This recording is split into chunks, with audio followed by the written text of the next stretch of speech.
un-squadron, the game where you take control of UN operatives as they go about their everyday UN lives, as they bomb the crap out of their UN enemies. It'll show you what being part of the UN is all about. Un-squadron.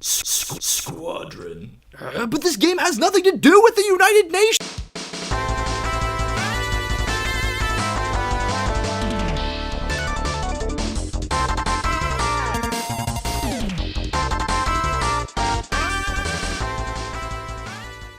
Shoot-em-ups, or shmups, as they are commonly called, have been around since the release of Space Invaders in 1978. A little more than 10 years later, and shmups were getting pushed to whole new levels in the early 90s. With the ability to create bigger enemies, flashier weapons, and more detailed levels, designers had a lot of options to work with. And with the release of the SNES, an entire section of the shmup arcade market was opened up for potential porting, previously unable to be handled by the NES. Enter un-squadron, our third shmup and our third shmup arcade port for the SNES. I think you can see the pattern there. With so many games of this genre available, sometimes it's difficult to stand apart from the competition. So let's take a look and see just how un-squadron stacks up against its brothers. We find ourselves in the kingdom of Azalan.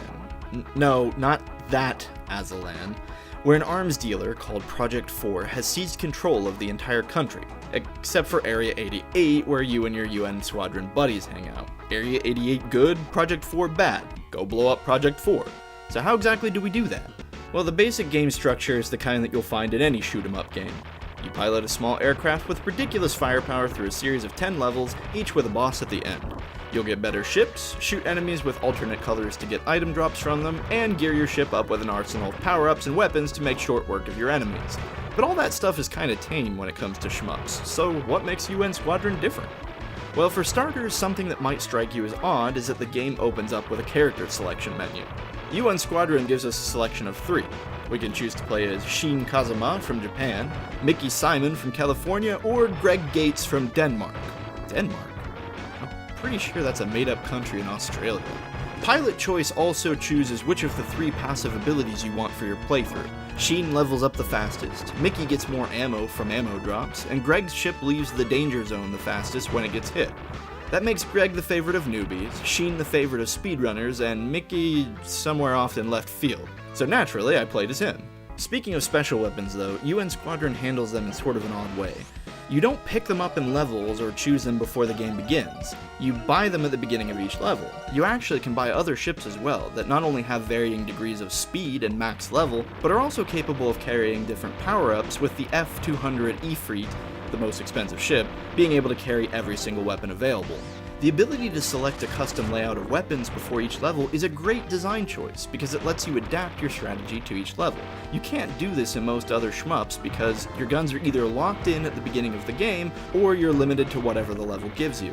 With un-squadron though, you're a bit more enticed to use some of the wackier guns depending on the level, like the gun pod or the sailing missile, which shoot in ways that normally wouldn't be useful for an entire shmup playthrough, but are certainly useful in a level or two. I mentioned earlier that ships have a max level, and that's because the game has EXP. As you fly about the level, you'll pick up orange and blue power-ups that grant you 1 and 3 experience points respectively. Pick up enough and your pilot will gain a level, which upgrades your ship's main attack. Your pilot can keep getting EXP at this point, but it just won't make your ship any stronger. The best part of the game's design though is a small but clever part of the adventure, your ship's health. The majority of shmups are unforgiving when it comes to getting hit by an enemy's attack. Usually you die instantly and are sent back to the beginning of the level without any power-ups. At best you might have like 2 hits, or if you get hit you lose all your power-ups but you stay on the level, etc, etc. This kind of design choice is made because it heightens the excitement within the player, and makes them feed more quarters into the arcade machine.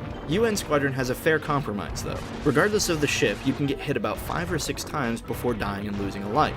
But each time you are hit, you enter the danger zone. While in danger, if another bullet hits your ship, you instantly die, regardless of how much health you might have had remaining. This design is pretty clever.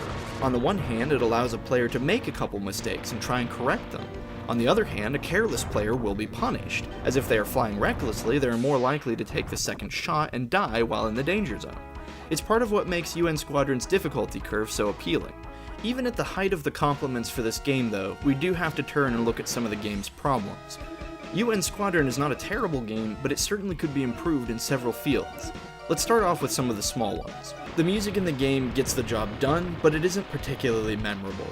Likewise, while there is a unique boss at the end of every level, they're usually just a giant ship or a boat or a fortress stacked with guns, and they don't come off as very exciting, which is strange because that sounds good, but it's usually just your ship sort of lazily floating about while the game dictates your movements. The sprite work within the game is also a little uninspiring. You'll just fight the same looking ships and copters over and over and over again. True, there is a certain amount of variety among them, but none of them really feel distinct. I mean, most of them just kind of fly around and shoot you with no noticeable quirk or technique that forces you to interact with them differently than the other ones. Their visual approach to a somewhat realistic design also probably doesn't help much with this. When it comes to selecting levels on the mission select screen, Un-Squadron may at first seem dynamic and exciting, but really there's just a mildly amusing ribbon or two. You see, when you first start playing, you'll see all these moving pieces on it, which seems exciting at first because it feels a bit like a military campaign simulator. It is all simulated though, because nothing that happens on this map is really that important. If one of those pink ships or that blue submarine down there reaches your base, you'll just be forced to play one of the game's levels depending on which icon has reached your base. If you lose, it's not that different from losing any other level. The only meaningful difference is that the game makes you play that level again instead of letting you choose which mission you want like normal. Eventually you'll just have to deal with all three of those moving levels anyway, so it's not really that important. At best, it might just sort of change the order in which you do the levels. The only other moving pieces are the green caravans, which don't have a direct effect on anything. They're just there so that you can attack them to get money. Blowing them up doesn't even remove them from the map. The number of caravans that appear on the map, their movement, and their location is just randomly generated every time you go to the mission select screen. Unless you're very familiar with the game though, you'll have to attack them over and over again to get any kind of money in the game, which leads to the next problem: the money grind. Overall, the special weapons you can purchase are generously priced. They're cheap enough so that if you die in a mission, as long as you weren't packing along a wasteful quantity of special guns, you probably earned enough money in the mission to buy back most of the guns that you lost. No, the real reason you want extra money is so that you can buy the game's ships. Early on, experimenting with the different kinds of ships and their abilities is kind of fun, but I found that they just didn't make enough of an impact on the game to really be worth the investment that I put into them. After buying a better ship, my capital sank back down to rock bottom, and I had to grind my way back into the green to even have a chance of purchasing the next ship. It was this, coupled with my discovery of the star power-up, which gives you a cool $50,000, that I found the best strategy was to just right off the bat save up for the F-200 Ifrit, the game's most expensive ship and the best one in every way. You see, once the Ifrit is purchased, your EXP can blossom to its fullest, and you have every tactical option available to you in the form of the special weapons, which makes its acquisition really appealing, so you kind of just want to jump straight to it because there's no real disadvantage in having it.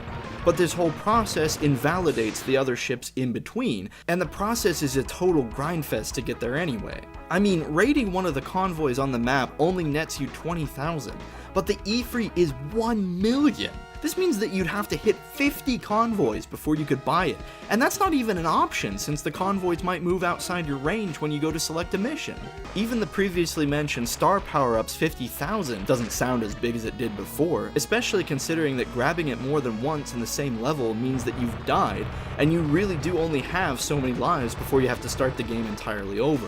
Ultimately, what this comes down to is that even if you want to buy the Ifrit, and only the Ifrit, you'll still have to grind your way through convoy after convoy and star power-up after star power-up before you come even close to having the capital for it, making money just feel like a pain. EXP is also in a little bit of an awkward place. While it is worth noting that it's finite within any given level, unless you beat every level your first try, a highly unlikely prospect, you're going to be going through levels multiple times, obtaining large batches of EXP. This means that if you chose Sheen for your first playthrough, his ability to gain levels faster is probably going to be wasted on you, because as you remember, each ship has a max level, and you're more likely to reach a ship's max level before you have the money to buy Ifrit, or possibly even one of the lower level ships that have a higher max level than the beginning ship, aka you'll be stockpiling EXP that just does nothing. Additionally, the EXP itself is just too uninteractive to have fun with. If you've played any shmup, you'll know that picking up power-ups is just par for the course, so having to grab the EXP within the level really doesn't do anything new for the game.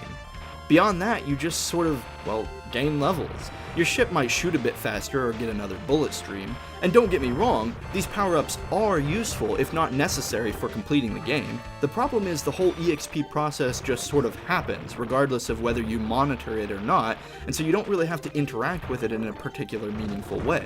Lastly, the character skills just don't feel entirely impactful.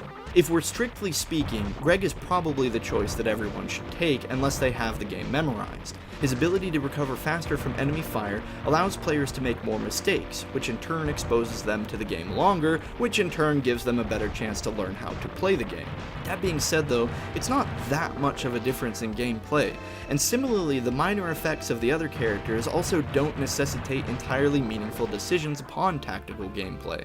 Honestly, you can probably just pick whatever portrait you like best and go for it. I mean, that's what I did with Mickey. At the end of it all, mechanically speaking, un-squadron could have been a lot better. However, a lot of its design choices broke away from the traditional shoot-'em-up genre, and for that we can respect it. After all, wouldn't you rather play a game that tried something new that was a bit rough around the edges than a game that just did the same thing the last 20 in the genre did? This leads me to conclude that the game deserves a tier 2 rating. For any of you interested in what that actually means, I'll explain it at the end of the video. For those of you who don't give a crap, not that I would blame you, we'll just carry on. But back to un-squadron, as I said, I do recommend it. It breaks away from the traditional pitfalls of normal shoot-'em-ups, and while it creates a few new pitfalls, mostly in the case of having to money grind, I think it's okay because it was trying something new. From what I've read online though, this is actually the favorite of quite a few people. I also read online that Greg Gates in the anime crashes his plane and then tries to put out the fire with alcohol, so I gotta give that anime a shot too at some time to figure out if that's true. At any rate, this has been Chezni at SNES Legacy, wondering if in light of all the air and spacecraft we've flown in our video games, how qualified might we be to get an actual pilot's license, signing off.